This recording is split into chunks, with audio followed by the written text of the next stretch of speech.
Assalamualaikum warahmatullahi wabarakatuh. Video ini dibuat untuk melaksanakan tugas psikologi sosial terapan yang bertemakan kasus kekerasan seksual dan penganiayaan anak SD di Malang. Kami kelompok 7 yang beranggotakan Ardus Orlando, Dipa Hayung Ningtyas, Fairuz Azhara, Nopia Raraswati, Ramadhani Zapitra. Pengertian agresi. Apabila diartikan secara umum, agresi menurut psikologi sosial merupakan sebuah bentuk dalam sebuah perilaku yang memiliki tujuan untuk menyakiti seseorang. Dalam hal ini, menyakiti bisa secara psikis, namun bisa juga dengan cara fisik yang dilakukan baik dalam lingkup kelompok ataupun individu. Menurut Freud, perilaku agresi merupakan cara pertama yang dikenal manusia untuk mengungkapkan kemarahannya, yang dituangkan melalui serangan fisik secara membabi buta terhadap objek, benda hidup ataupun mati yang membangkitkan emosi itu. Sedangkan menurut Chaplin, perilaku agresi adalah tindakan permusuhan dari dalam diri seorang ditunjukkan pada orang lain atau benda berupa suatu tindakan menyerang,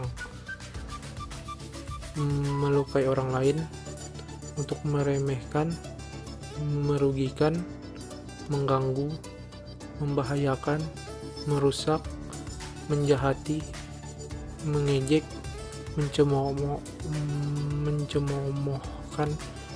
atau menuduh secara jahat, menghukum berat atau tindakan sadis lainnya. Menurut para psikolog sosial, mereka menyetujui agresi dibagi menjadi dua komponen, yakni agresi fisik dan agresi non-fisik. Agresi fisik merupakan tindakan agresi yang berdampak melukai fisik. Contoh, memukul, menendang, dan menampar. Sedangkan agresi non-fisik meliputi agresi verbal, contoh membentak, mengolok-olok, lecehkan, dan agresi rasional atau sosial, contoh menggosipkan seseorang, mengisolasi sosial, menyindir berbau sara. Agresi dalam lingkupnya sendiri bisa dibagi menjadi tiga, yaitu agresi kelompok terhadap kelompok, kelompok terhadap individu, dan individu terhadap kelompok individu. Adapun teori agresi antara lain: 1. Teori insting. Teori ini adalah teori paling klasik tentang perilaku agresi. Dijelaskan bahwa manusia memiliki insting bawaan secara genetis untuk berperilaku agresi. Robert Baron menyatakan bahwa agresi merupakan tingkah laku individu yang ditunjukkan untuk melukai atau melecehkan individu lain yang tidak menginginkan datangnya tingkah laku tersebut. Dengan demikian, ada 4 unsur dalam agresi. 1. Mempunyai tujuan untuk melecehkan. 2. Ada individu menjadi pelaku. 3. Ada individu yang menjadi korban. 4. Ketidakinginan korban untuk menerima tingkah laku. 2. Teori frustasi atau dorongan agresi dikemukakan oleh John Donna Lahr dan Neil Miner. Teori ini berpendapat bahwa agresi merupakan hasil dari dorongan untuk mengakhiri keadaan frustasi seseorang sebagai reaksi terhadap peristiwa yang tidak menyenangkan. Dalam hal ini, frustasi adalah kendala-kendala eksternal yang menghalangi perilaku seseorang. Dapat atau tidaknya frustasi menimbulkan reaksi agresi bergantung pada pengaruh variabel perantaranya. Misalnya, ketakutan terhadap hukum karena melakukan tindakan agresi secara nyata, atau tanda-tanda yang berhubungan dengan perilaku agresi sebagai faktor-faktor yang memfasilitasi perilaku agresi.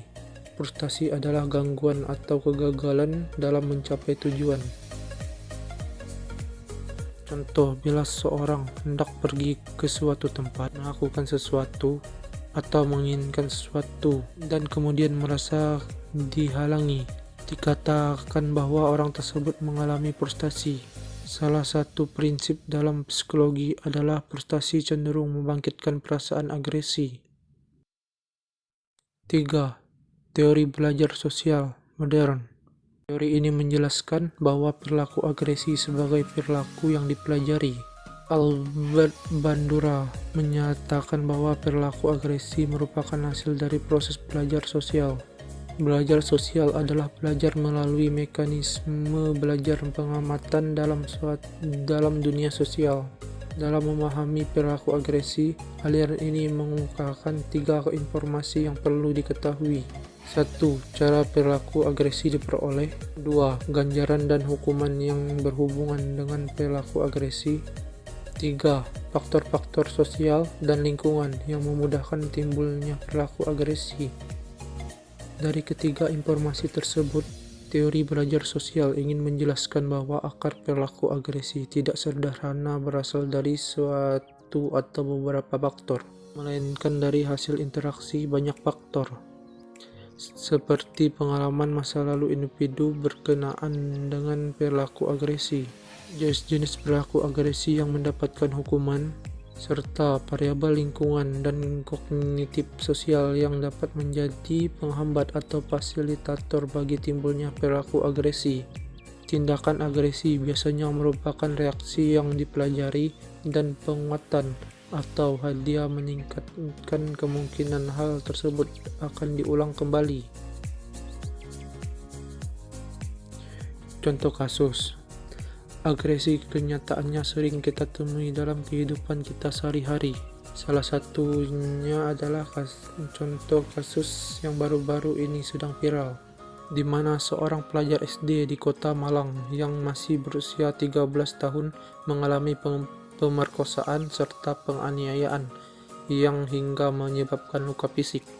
Awalnya korban yang berinisial HN diperkosa oleh pelaku yang berinisial Y, yang kemudian istri dari Y tersebut melakukan penganiayaan terhadap korban, dibantu 8 orang lainnya.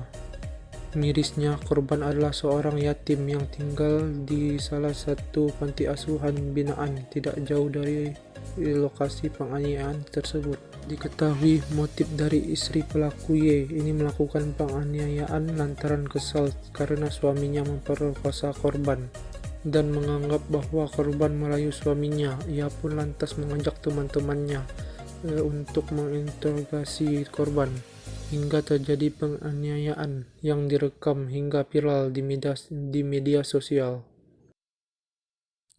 Menurut kami, tindakan yang harus dilakukan yaitu dengan melaporkan kejadian tersebut kepada pihak yang berwajib dan mencegah tindakan agresi dengan melakukan banyak konseling serta sosialisasi tentang pencegahan serta dampak tindak agresi tersebut ke masyarakat luas.